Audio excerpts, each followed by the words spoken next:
Good morning. My name is Martha Childs. I am a member of your hardworking standing committee. Welcome to our virtual and authentic online service coming to you from First Church Unitarian in Littleton on this clear and very chilly February morning. Happy Lunar New Year and blessed Imbolc. Time to look forward to better days ahead. Did you know that we are gaining 2 minutes of daylight every day? And speaking of looking ahead, let me review with you our community matters for this week. 1, we're looking for ideas and inspiration for future church. There's news about our annual stewardship event coming up on March 12th, fun, fellowship, and of course, food. This year it will be stew. Get it? Stew, stewardship.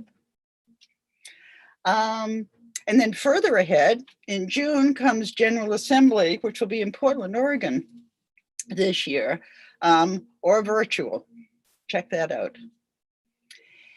And then looking back a little bit, remembering when, is the Women's Alliance Story Share Project, which sounds really interesting. And I have to remember to participate. There's much more going on. All sorts of events, opportunities from RE to Play Shop and more. And at the end of Community Matters, check out the special event for the heart. And now it's time for church.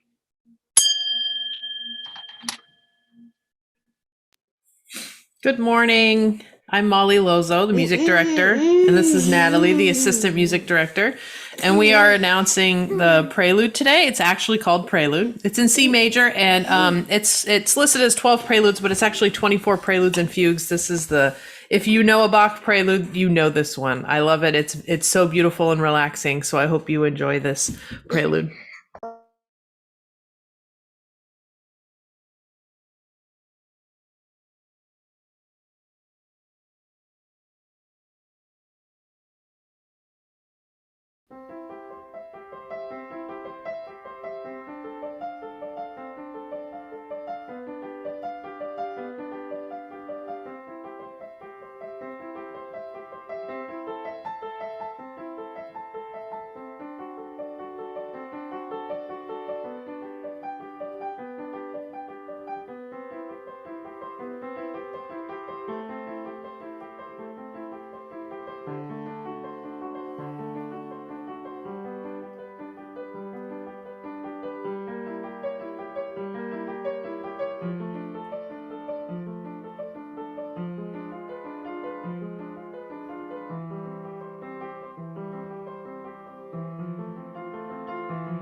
The words of Emily Dickinson.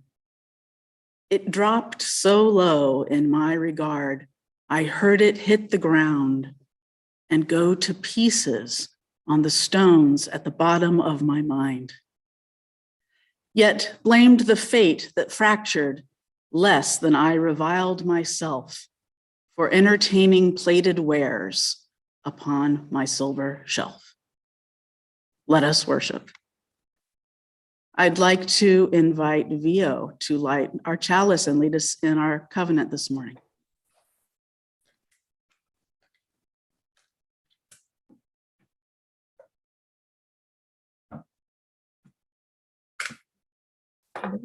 Love is the spirit of this church, and service its law. This is our great covenant, to dwell together in peace, to seek the truth in love, and to help one another. Thank you, Vio. Good morning. I join with Martha and Vio in welcoming you to First Church Unitarian here in Littleton, Massachusetts. At least virtually, we're all here in Littleton, Massachusetts. I'm here in Littleton, Massachusetts. Welcome to our virtual online-only worship service this morning. My name is Laura Hoke, and I'm so happy and so lucky to be the minister serving this amazing congregation. I don't know if there's anyone new with us online today, either on Zoom or watching the YouTube live feed, but if you are with us for the first time, welcome. It's great that you found us, and I hope that you will consider visiting our webpage if you haven't already, fculittle.org, and there you can learn a lot more information about us. If you wish, you can also fill out the virtual pew card, which you'll see up at the top of the page, if you want to be contacted or learn more about us that way. So we know that we are virtual this Sunday and next Sunday, and then we will be reconsidering that. We'll keep you all posted, of course, as to whether we change out of red light status or not.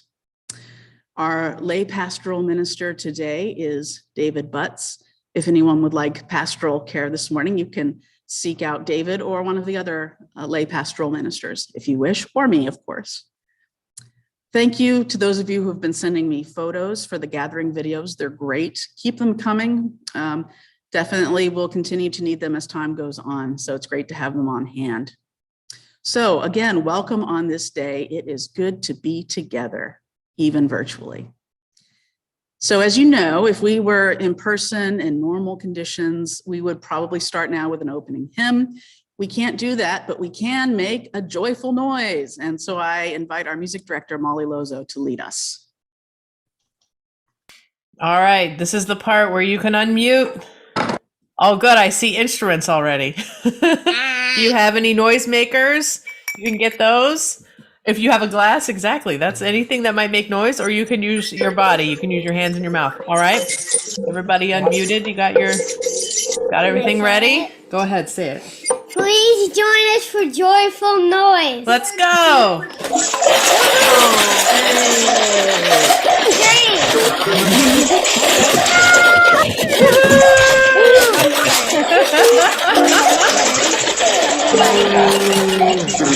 Three, two, one, stop.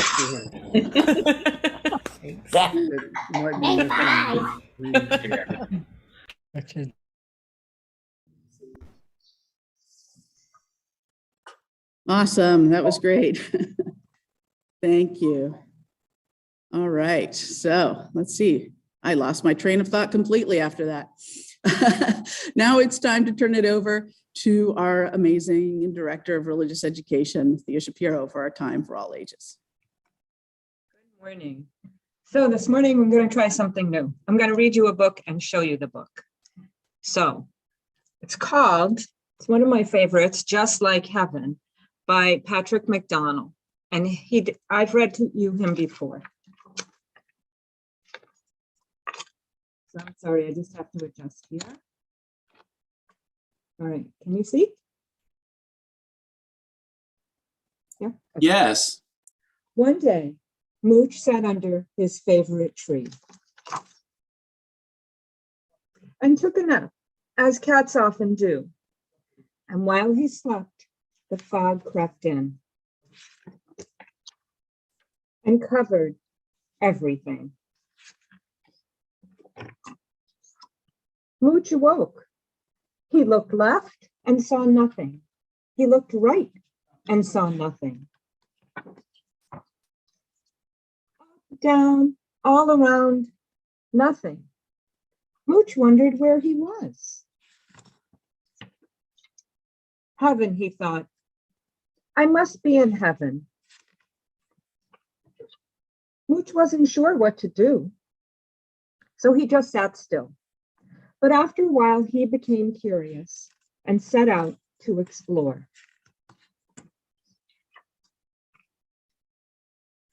He felt the cool dew on his little paws, and he smelled the sweet perfume, and he heard music in the air. Wow, thought Mooch, what a great place.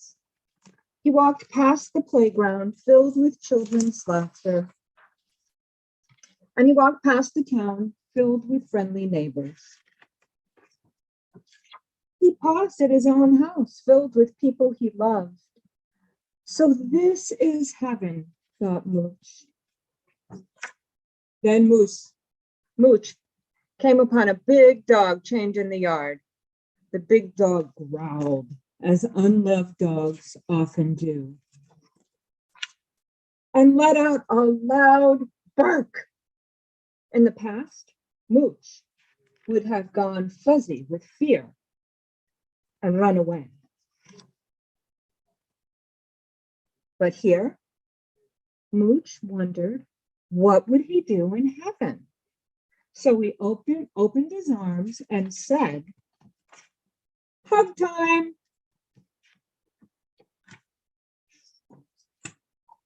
And they did.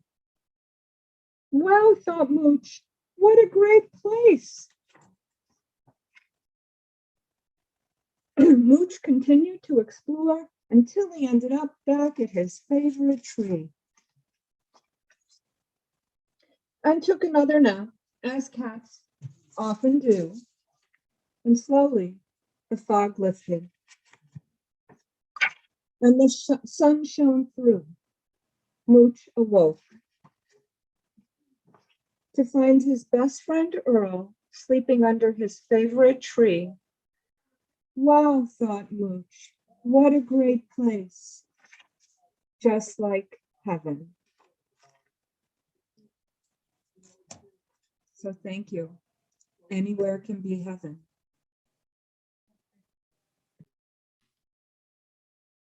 Thanks so much, Thea. Really appreciate that. All right, so now it is the opportunity for generosity. As you know, First Church Unitarian in Littleton is self-supporting, and we rely on the generosity of our members and friends to do our ministries, both the ministries here within the walls and the ministries out in the world. So if you would like to make an offering this morning to help the ministries of First Church Unitarian in Littleton, you can do so now. You could send in a check through the mail. The address is there, you'll see. And if you put attention assistant treasurer, it makes it that much easier to sort the mail. Or if you are online and wish, oh, of course you're online, what am I saying? If you're online and wish to make a donation online, you could do that too. Go to our website, fculittle.org, and look for the yellow donate button in the upper right. And it'll take you through the ins and outs in donating online if you wish to do that. This morning's offering will now be given and received in grateful appreciation.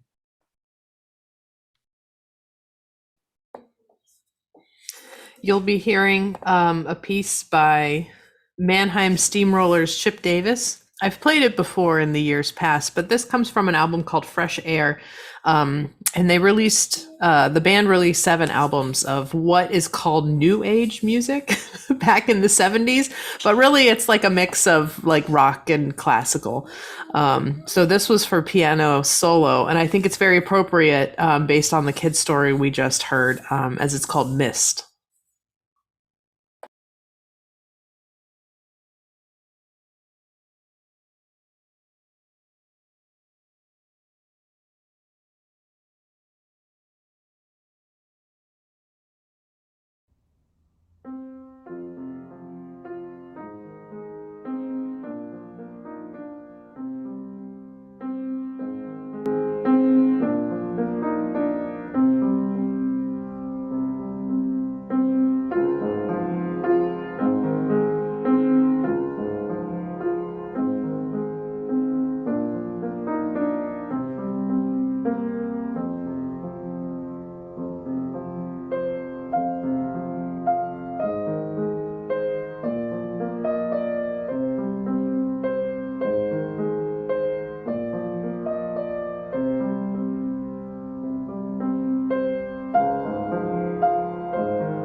Thank you, Molly, and thanks for that video too. Most weeks, this congregation takes the time to feel again our connections to one another and to that which we consider holy. And it's in that spirit that we share in the candles of caring. If you have a special joy or concern that you'd like to share this morning with this virtually gathered beloved community, I invite you to raise your hand, your virtual hand, in your either reactions or your participants area of Zoom, and Mike will call on you. So that everyone who wishes has time to share, we ask that you keep your sharing relatively brief and let us know how we might direct our thoughts, prayers, or healing wishes. Are there any joys or concerns to share this morning? Chat, please unmute. Good morning. Thank you. Any others this morning? Okay. Then please join with me in the spirit of meditation or prayer. Once again, we have come together in love and trust, sharing those cares dearest to us with this virtually gathered beloved community. Let us now hold in our thoughts or our prayers those joys and concerns that were spoken aloud this morning, as well as those that remain unspoken as we share together in a time of sacred silence.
Amen, and blessed be.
It's hard to express how much I loved baseball, and especially the Los Angeles Dodgers, when I was a little kid.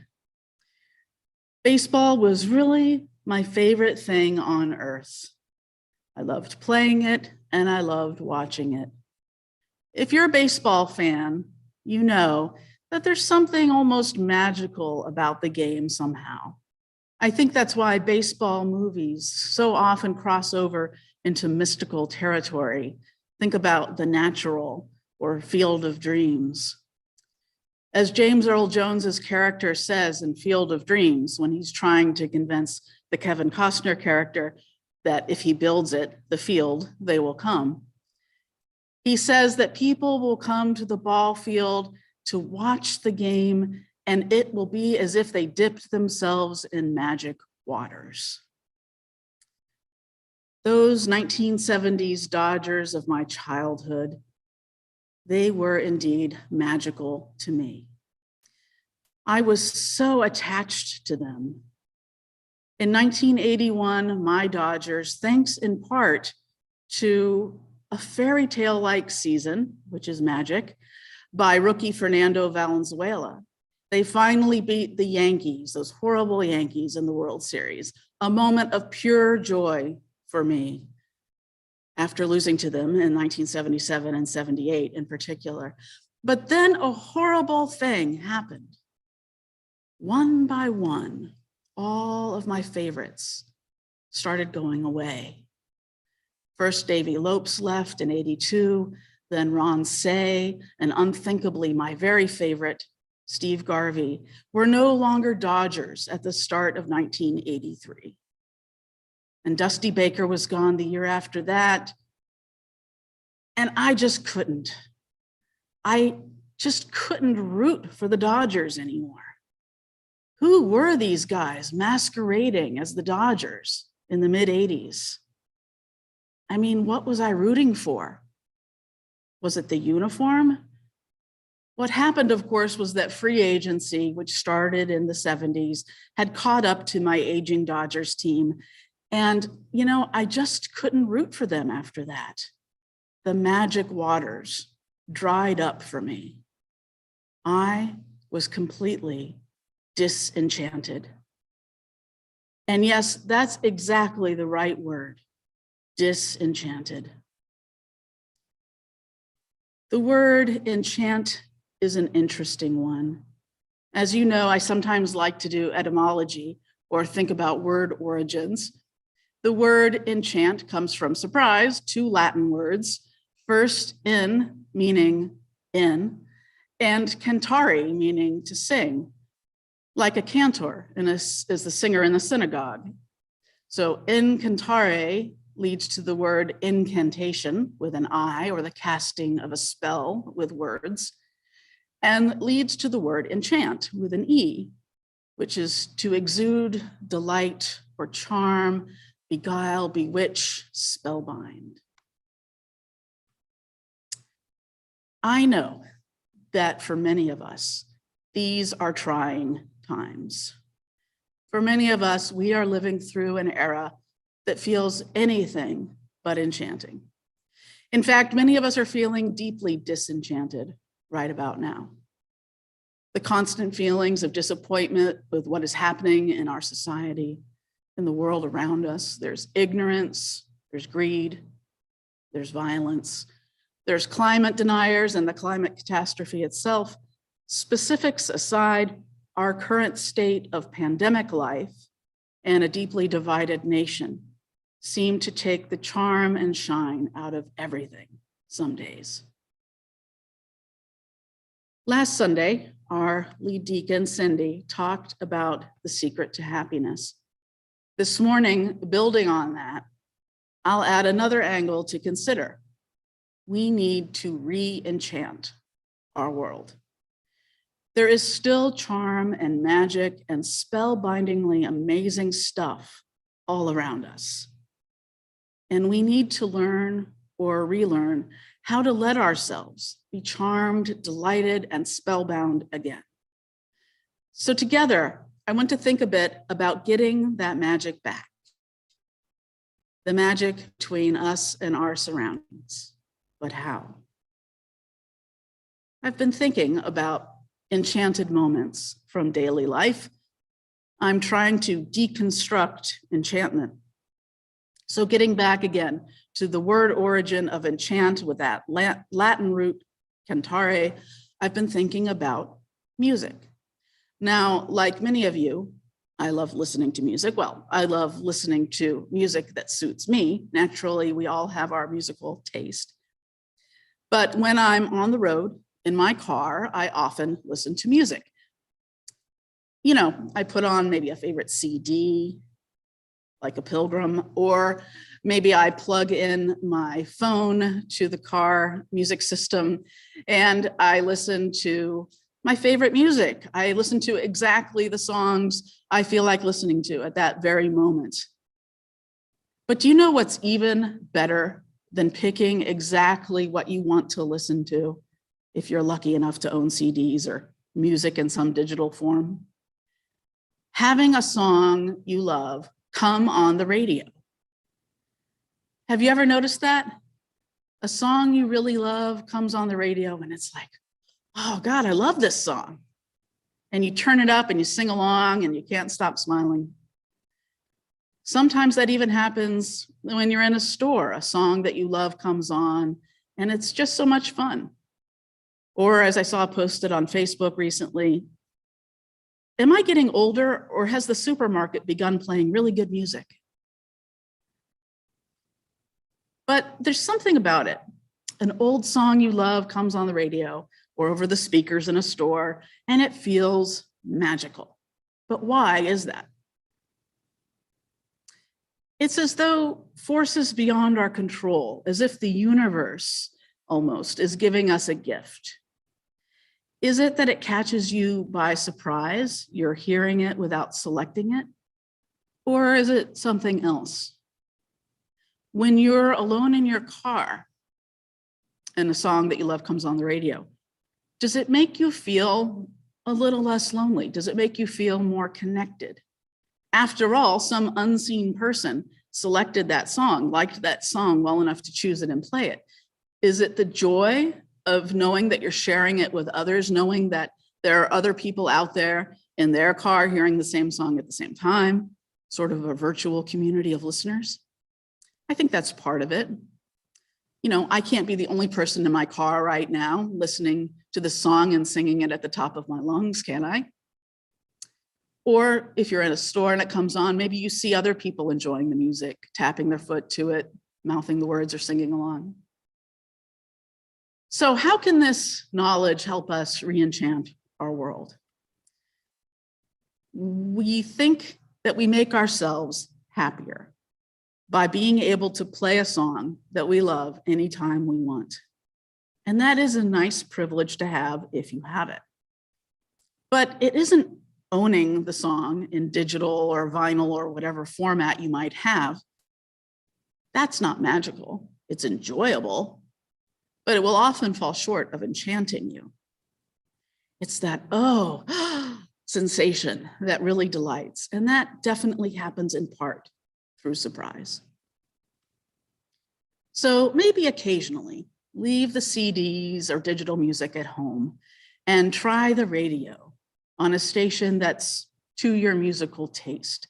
Let someone else pick the songs and you might be enchanted by having an old favorite knock you over, almost like you were experiencing it again for the first time, as they say.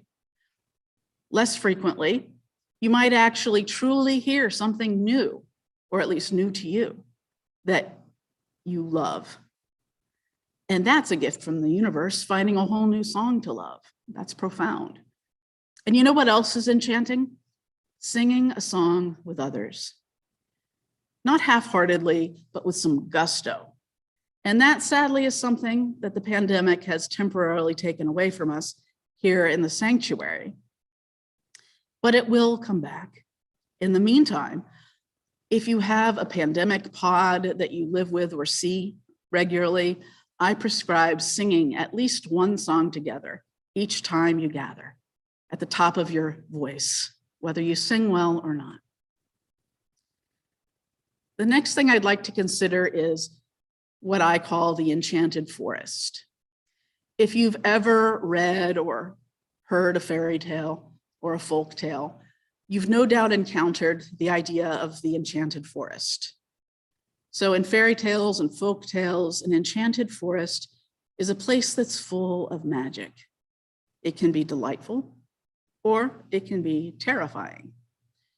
In real life, of course, almost every forest is enchanted in the sense that the beauty of nature is certainly enchanting and sometimes unpredictable too.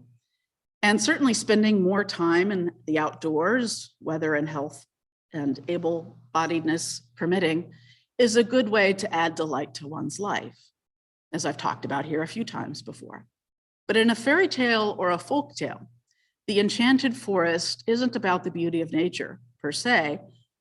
It functions instead as a place of mystery and wonder and hidden surprise. It's a trope. And that's the sense of enchanted forest that I'm thinking about this morning.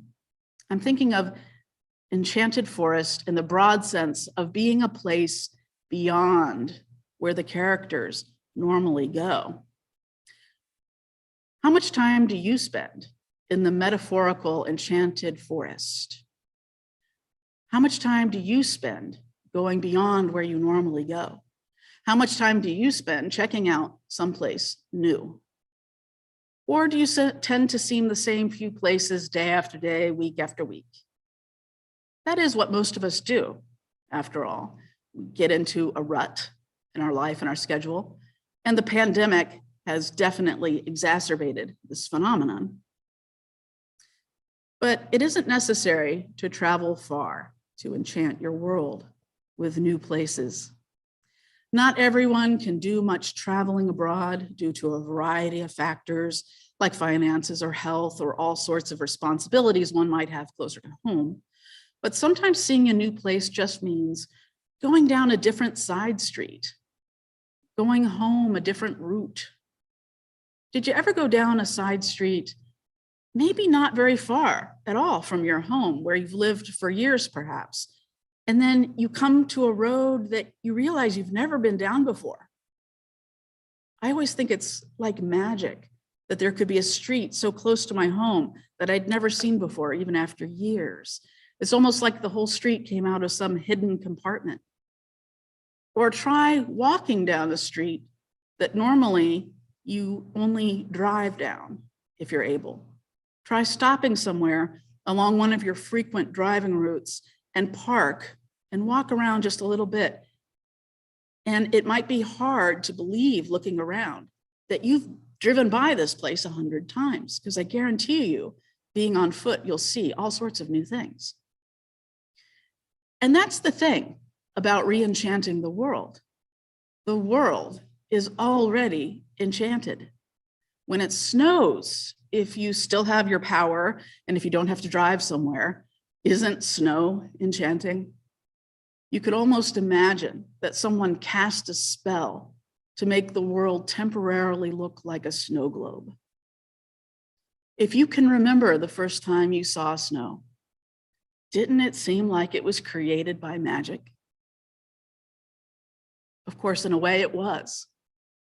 Sure, I know nature is magical, but it's those people. I know we've had far too many reminders in recent years of people in the world doing wrong, doing foolishness, or sometimes even doing evil. Yet, I do believe that most people are going through life, even with their human failings, trying to lead decent lives. I do believe that. Now, not everyone is outgoing enough to strike up a conversation with a stranger, but they can be truly enchanting. If you're not outgoing enough to start a conversation with a stranger, challenge yourself at least to engage fully if someone takes the risk of starting a conversation with you. You might be amazed that the conversation that ensues will make your day. It might even be an interaction that you remember for the rest of your life. I've had those stories for another day. I bet you had those interactions too. I'm sure we could come up with lots of other ways to find magic in the world all around us.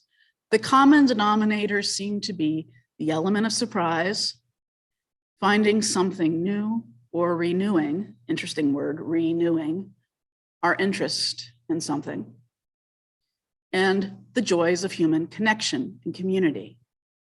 But perhaps the most important common denominator of all in re-enchanting the world is a willingness, a mind and a heart open to being enchanted.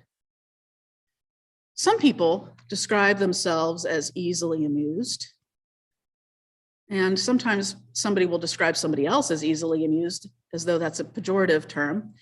But I think being easily amused is not a bad way to go through life. An even better variation is if you can go through life as somebody who is easily enchanted. It helps to have an attitude of openness and humility and curiosity like a young child. As we've said before, scriptures from the world's religions praise this quality in adults who have it. In the Tao Te Ching, the scripture of Taoism, it is written that he who is in harmony with the Tao is like a newborn child. And in the Gospels of the Christian New Testament, the disciples ask Jesus, who is the greatest in the realm of heaven? And Jesus calls a little child to stand among them.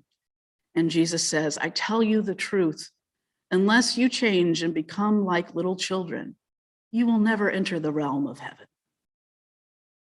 And mystical Islamic poet Hafiz, a Sufi Muslim, writes, every child has known God, not the God of names, not the God of don'ts, not the God who never does anything weird, but the God who knows only 4 words and keeps repeating them, saying, come dance with me, come dance. When the world is disenchanting us, may we take a break for the sake of our own resilience. We are all needed. We need to renew ourselves. Delight awaits us, asking us to dance, asking us to sing. May we be open to being easily enchanted. May it be so. Blessed be, and amen.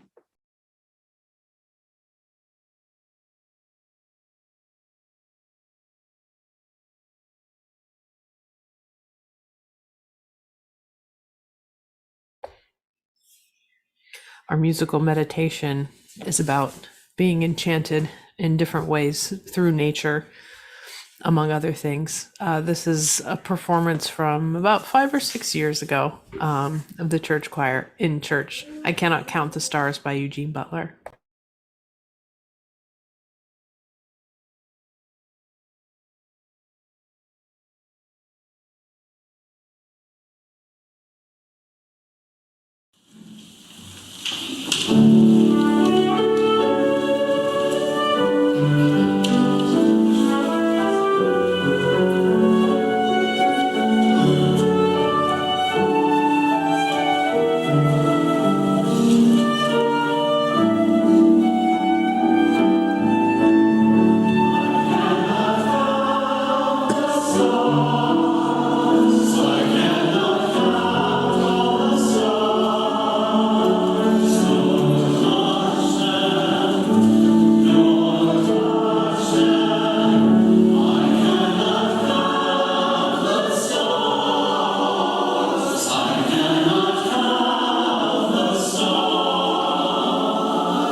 Ah, thank you. That was enchanting. Okay. So this is the time for our closing words. And as is our online worship tradition, if you wish, if there's somebody with you and you can safely hold hands and you feel comfortable doing that, I invite you to hold hands. But if you're alone in the room, as I am alone here in the sanctuary, I would invite you, if you like, to put your hands out to the side of the screen and feel the energy between us and feel that virtual connection. For these closing words, the words of Will Ash Basin. And it's up to us to re-enchant this planet Earth. We are the elves and the giants. We are the shining ones, children of the moon and of the sun. We are the shapeshifters. We are the mysterious light shrouded in mists at the dawn of time. And it's up to us to re-enchant this living planet, up to us to midwife at our own rebirth, up to us to re-enchant this living planet Earth. It's up to us to break the spell that steals the colors from this world and leaves it lifeless. It was our spell. We can break it. It's up to us to break the spell that steals the magic from the wind and the rain. It is our spell. We can break it. We will dance the magic dance, and our bodies will remember. We sing the magic songs, and together we'll remember how to live together, how to love each other, how to ride the eagle, how to call the deer home. May it be so. Blessed be, and amen. Our postlude today is actually a prelude, but I think it has a lot of good energy in it. This is a prelude in C minor, which is from a different suite by Bach.